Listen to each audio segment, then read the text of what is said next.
Shalom Uvracha. This is the first shiur that I want to give here as part of a series of a shiurim. We can call it Torah Chaim, where we want to dive into interesting sugiyot and see how the Torah impacts our lives.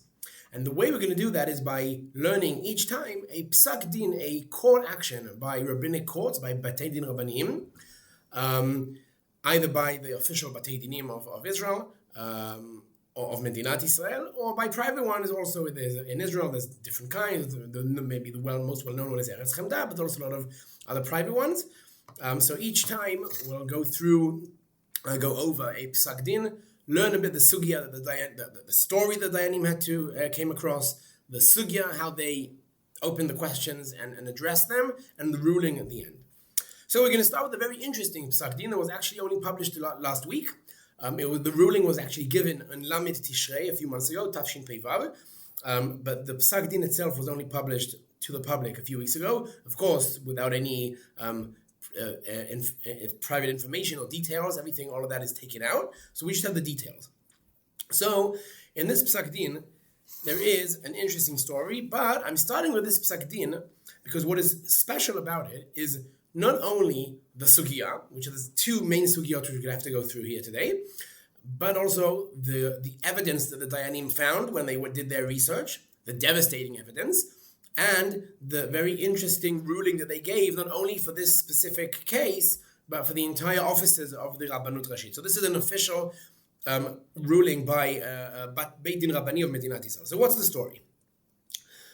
We have a young woman. She was born in 1994, born in Israel, raised in Israel, thinks she's Jewish, grows up between Jewish people. And when she comes to marry, right? She wants to get married. She has to register in Misrad HaDatot.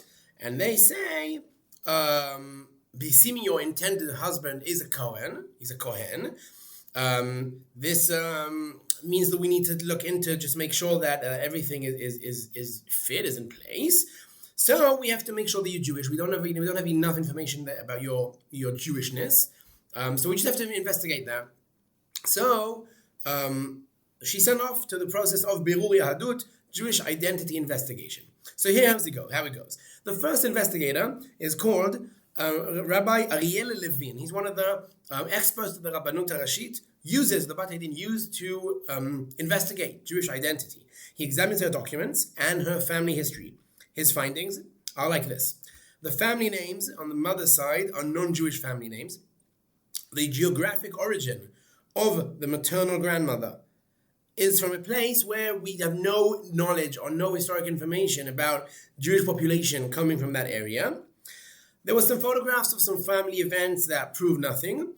And he decided to send this woman to a DNA test to check if there is any evidence in the DNA test results that can testify or give any kind of proof that she has any Jewish connection. And there was nothing there. And both the woman and her mother are registered in Misrad HaPnim, in the population registry, as non-Jewish. Important to notice this, that they were registered as Jews, and then they asked it to be changed to non-Jewish. I think they mentioned in the Psak that was done in 1997, I think. Okay, so his recommendation, should be issued a marriage restriction on this woman. Right? Not pleasant, not the outcome she was, of course, hoping for. So they have a bit of a pushback and they fight back. So the Beit Din says, you know what, okay, no problem. You can send you to another investigator. So they send them now to a hearing at Rabbi Zalman Gilichensky, who is another one of the experts, and he reviewed the Chavat Da'at, the opinion by Rabbi Ariel Levin. And he said, let's look into it a bit more. He goes through the registry from Russia, okay? Not only the Israeli registry documentations, also the Russian ones. And his conclusion is that based on all the evidence from the first investigation and the new evidence that he found from the Russian population registries, there is no way that this woman could be regarded as Jewish. So she is fully non-Jew. The family, of course, didn't like this, so they approached a third investigator, but this was on their private initiative. The Beit Din said two is enough. They went to an organization called Shorashim. It's a known organization to help Jews from the Russia and the area prove their Jewish identity. This organization also examined birth certificate, mainly on the maternal grandmother's side, and found their founding was also that the woman is not Jewish, not her mother. But remember that her mother here is also important. We'll get to that also soon. So, lichoira, this is a simple inquiry, right? 3 investigators. One of them was privately hired by the family. DNA results, population registries. There's no reason to even think that there's going to be some kind of an issue about this. So the Beit Din, the first Beit Din, ruled that this woman is not Jewish. Of course, she can't marry a Kohen, but she can't marry anyone until she converts. Why? When does this get interesting? This gets interesting when the woman said, "I don't accept this," and she went to a private Beit Din in Bnei Brak. The Beit Din is called the Mishpat V'Tzedek. And the Psak Din mentions the name of this Beit Din in Bnei Brak because it's important for the Hemshech. So it's a Beit Din called Mishpat V'Tzedek. The interesting thing is that this Beit Din in Bnei Brak said she's Jewish. Okay, we'll get into the sugya in a few minutes of what it was based on. And this Beit Din said that it's basing its rabbinical its court action on the Dayan, the Garzen, Reb Zalman Nehemiah Goldberg, who added in handwriting that he trusts this Beit Din, or read out the entire the exact words translated into English. The words of this court are very trustworthy and their precision is well known. So this is talking about a very serious Beit Din, and they said she's Jewish. Based on this psak, the woman, what did she do? She said, okay, wait, I can't go back and register for marriage in the same place that I went to at the beginning because they know I'm not Jewish. She went to register for marriage in a different place, bringing the Psak Din from the private Beit Din in Bnei Brak. And they said, okay, come on, you can get married, because the problem here that one office is not speaking to the other. And then she still understood that she can't get married through the Rabbanut because there's a Psak Din against her getting married. So she went and got married privately in Yerushalayim. There was a rabbi from Yerushalayim who signed the ketubah. The Psak Din doesn't mention the rabbi's name, but she got married. She's not Jewish, and she got married to a Kohen. Okay, so this is the story. And now, what is happening now is that she is appealing back to the Beit Din of Medinat Israel. She wants a cancellation of the original ruling. Okay, she basically is coming with the Psak Din of this private Beit Din, coming with it to the official Beit Din of Medinat Israel. She wants Medinat Israel to recognize her Jewishness.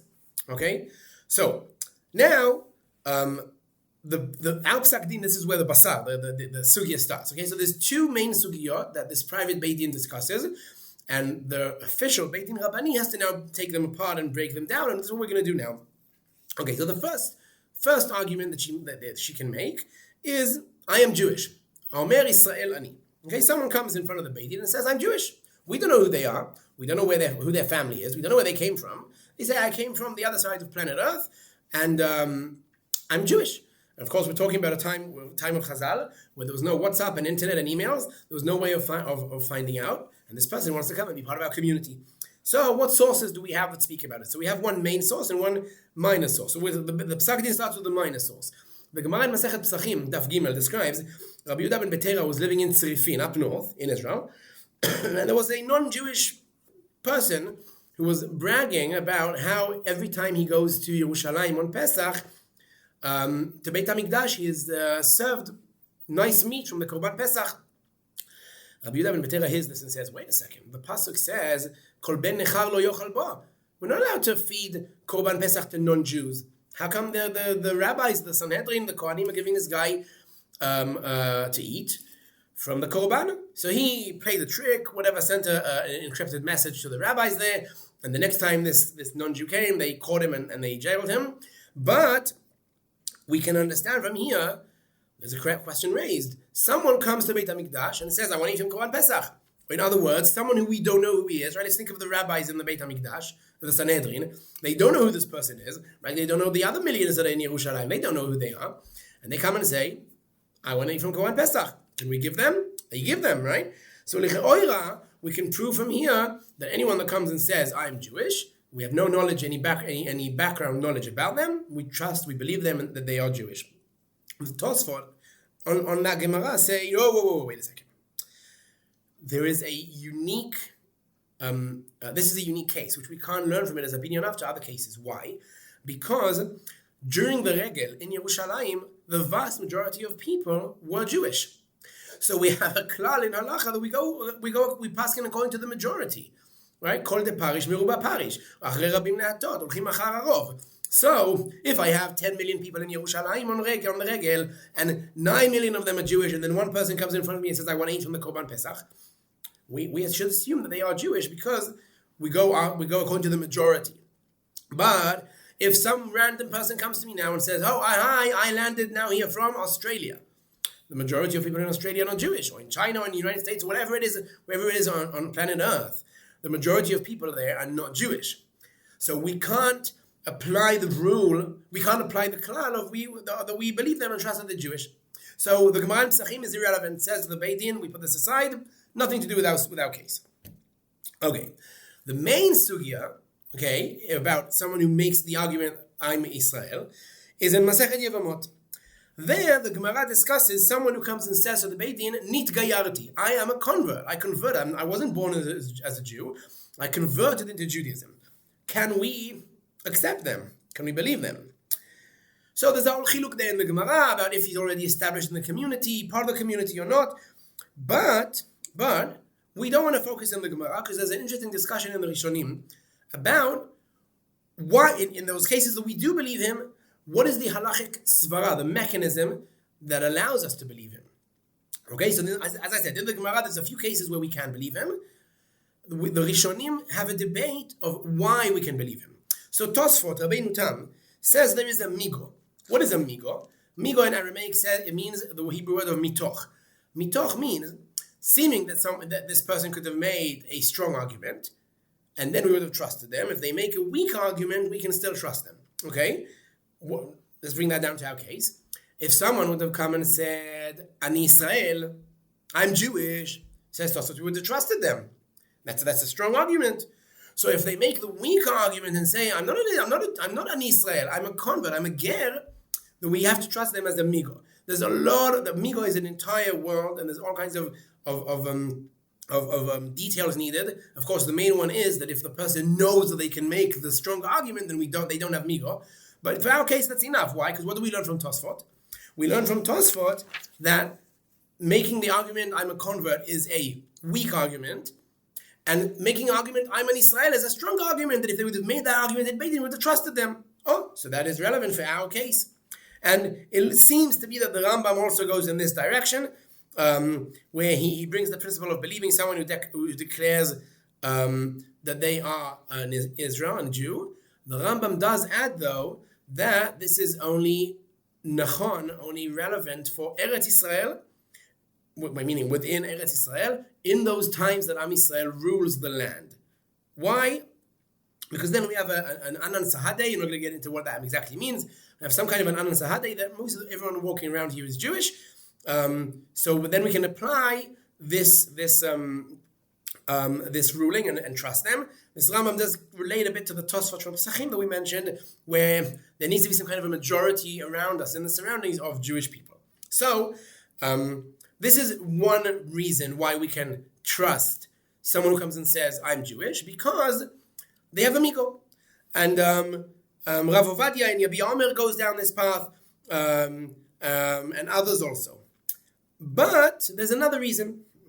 There's some of the Rishonim, the Ritva, Nimukei Yosef, and others that go down a different path, and they say the reason we can trust someone who comes and says, Ani Israel, is because of a halachic principle of milta de avida legluye, meaning in English, something that is about to be revealed anyway. Meaning, someone who comes to the Beit Din and says, I'm Jewish, if this is a piece of knowledge that the Beit Din is going to reveal anyway, is going to find out anyway, then we can trust them. Someone is not going to lie about something that I'm going to find out in a second. But if this is hidden knowledge, that the person coming to Beit Din has reasonable cause to think that the Dayanim are never going to find out the truth, then they are less trustworthy. Okay, So, say these Rishonim, the Ritban and Nimukei Yosef, that seeming that a Beit Din is going to do a Drisha v'Chakira when someone comes and says, I'm Jewish, therefore we can believe them, because they know that Dayanim are going to investigate, they're going to get to the truth, and no one lies in this case of Milta David Eligluye. Okay, let's bring that back down to our case. The Beit Din says, we have a bit of the Beit Din Rabbani say, the Dayanim say we have a bit of a problem. Why? Because it's a common halacha by many achronim, mainly the Rivash, Maharit, there's an Odab Yudah also, mainly the discussion is in Ilchot Kashrut, in Yoredat Tzadichet, but not only, where they define the Milta David Eligluye, meaning someone is not going to lie about something that the truth is going to be revealed in a second, is only when the truth is vada going to be revealed and soon, but not far down the line. Meaning, if someone thinks that, they're going to start investigating about my identity and my family history, and they're going to get results in 5 to 10 years. We know how long it takes. There's no guarantee that this person is not going to lie to Beit Din. We know this applies also to a lot of rules today, to a lot of issues today with Marechet HaMishpat in Israel, where someone can do a felony, and they see a judge months later, and they actually get a ruling and a punishment 3-4 years down the line. And we know this is a serious issue where there's no harta. Okay, so the same here. So say the Beit Din, I don't know if we can use this as a heter in our case to trust her when she comes and says I'm Jewish. That's the first sugya. First sugya is someone who comes and says I'm Jewish. The second sugya where the private Beit Din discusses is the sugya of all families are presumed valid, or in the words of Chazal, kol hamishpachot becheskat kashrut. This sugya is a sugya in Masechet Kiddushin. It's a machloket tanaim between Rabbi Meir and Chachamim. Rabbi Meir says when someone is getting married or getting engaged, you should investigate as much as you can as a private individual. Investigate the family history of your to-be spouse, your to-be kala, to-be chatan.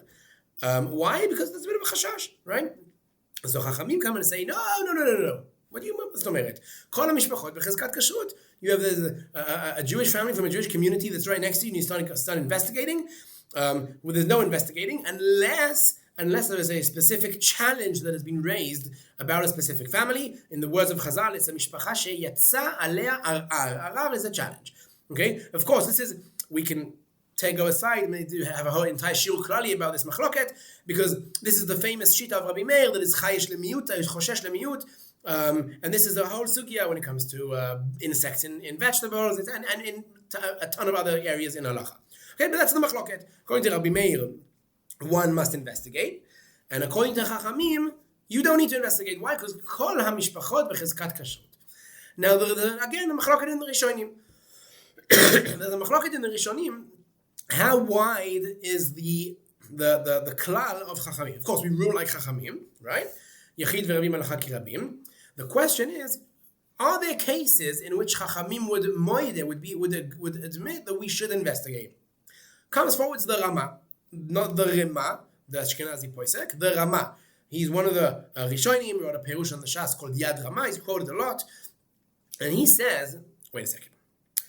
When Chachamim said Kol hamishpachot becheskat kashrut, it's only families that already have an established status. But if comes a random family, let's go back to the example that we gave with the first sugya. Comes a random family from Australia. We have no idea who they are. They come, mother, father, kids. And they say, we're Jewish. Where did you come from? Do you have any kind of evidence that you are part of a Jewish community? Says the Yad Rama, do we really think that we can just accept a family that says, yeah, I'm Jewish, I came from the middle of nowhere? So says the Yad Rama, where Chachamim said you don't start investigations, is when we have a family that is established in the Jewish community, they're known, and we don't start looking for balagan, we don't start looking for problems. If they're already part of the community, they're part of the community. But Rabbeinu Tam, and this is how the Tur Paskins also, says, Ma pitom. Chachamim said, Kol hamishpachot becheskat kashrut. The Chachamim didn't say, if it's a family like this, a family like that, Ma ze meshaneh. We start doing chilukim. That's not what Chachamim said. Chachamim said, Kol hamishpachot becheskat kashrut. So here we have a machloket rishonim. How do we paskin? So we have a machloket achronim out to paskin. And the machloket is around how did the Mechaber, the Shulchan Aruch, Maran, paskin himself.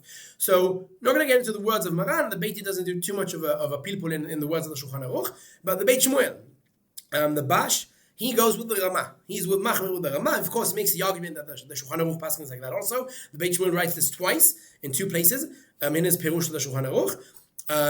And with him together we have the Bayarei Tev and also Aruch HaShulchan. Even though Aruch HaShulchan does add a bit of an interesting note, and he says that even in the cases where Chachamim said a family doesn't need investigation, a yachid needs. That's going to be interesting here to get back to our case, okay? But again, those are the Machmirim.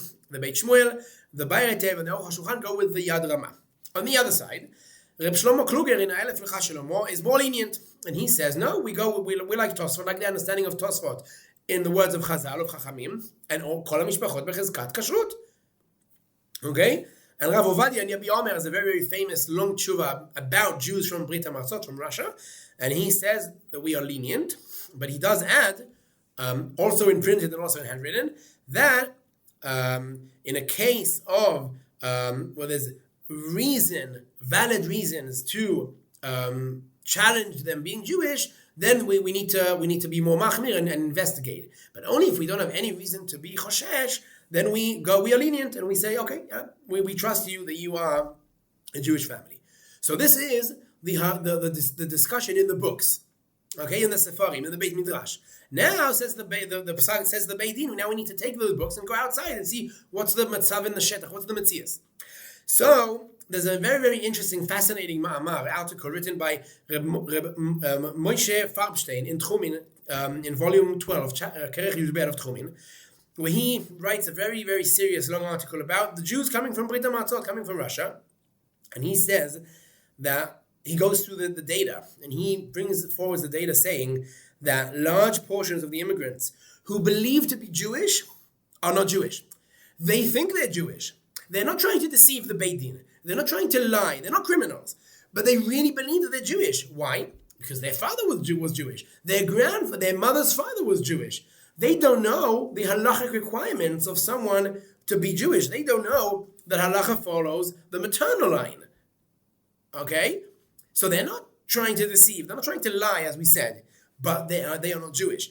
He concludes his article by defining that all Russian families should be considered mishpacha she'yatza alea arar, as we defined in the sugya, meaning a family, not that they're not Jewish, but we can't say that they're Jewish. We have to investigate. There is a challenge raised.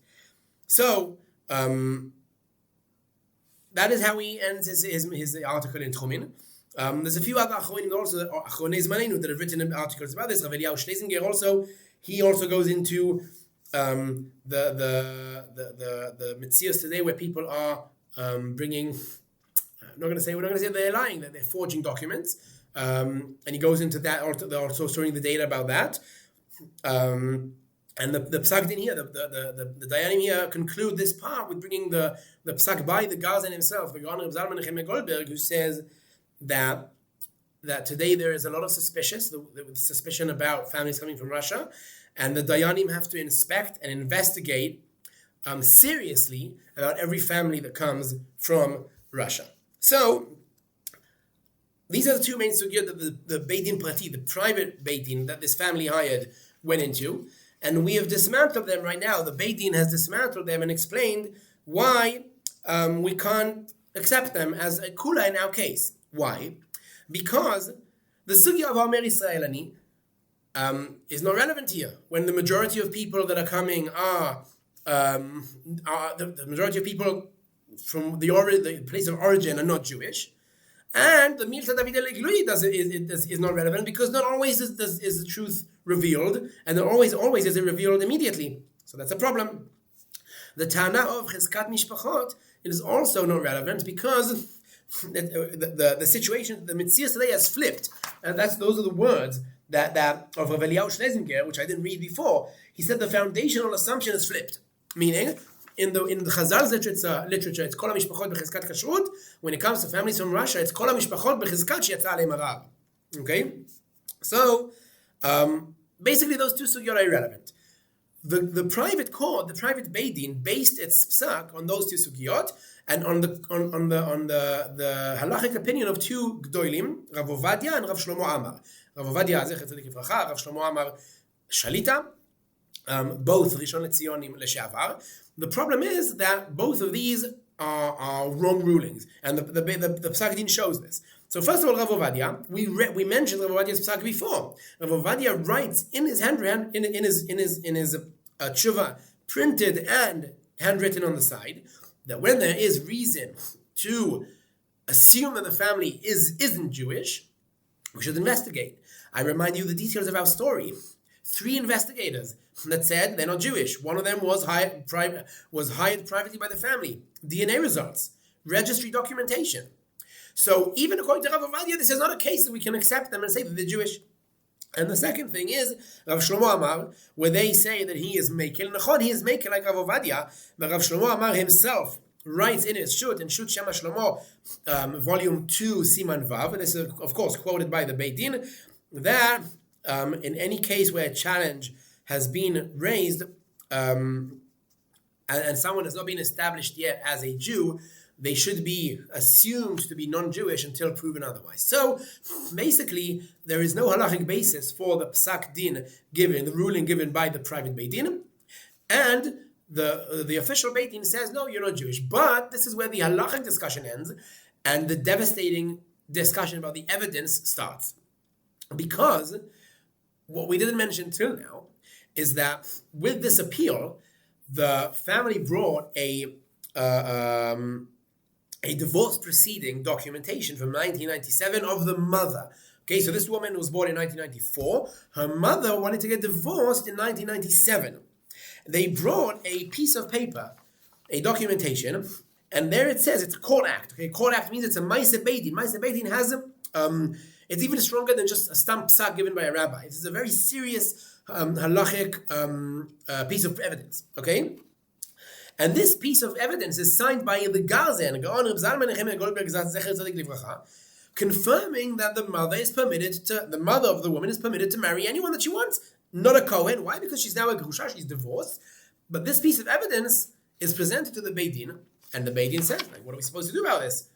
So, what this woman didn't know, or didn't assume, didn't understand, is that the Beit Din Rabbani has the ability to go to the archives and look for the original, because they brought a photocopy.